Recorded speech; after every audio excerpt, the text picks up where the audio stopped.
ரூபாய் கொடுத்து நான் கார் வாங்கினேன் இல்லையா? இப்ப நான் விற்க போகும்போது எனக்கு கிடைப்பது 1,00,000 ரூபாய், ரைட்? அதுக்கு கீழே பாருங்க டிஃபரன்ஸ் எவ்வளவு, 6 லட்சம் மைனஸ் 1 லட்சம் 5 லட்சம் ரூபாய்.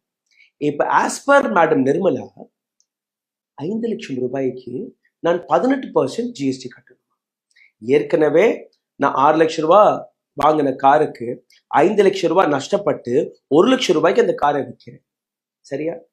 இப்ப அந்த 1 லட்சம் ரூபாய்க்கு நான் ஜிஎஸ்டி கட்டினா எனக்கு ஒரு 18,000 ரூபாய், எனக்கு மிச்சம் ஏதாவது கிடைக்கும், சரி அது விட்டுருங்க.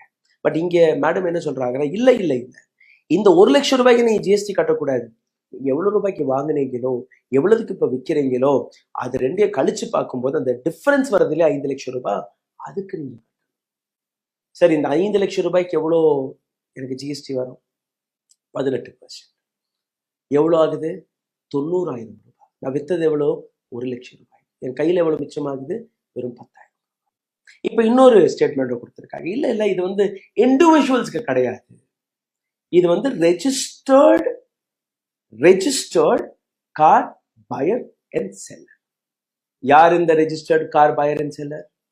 நீங்க மார்க்கெட்ல போறீங்க இல்லையா, ரீசேல் கார் அப்படியே அடுக்கடுக்காக கார் எல்லாம் வச்சிருப்பாங்க, இல்லையா OLX, Car24, இந்த மாதிரி பெரிய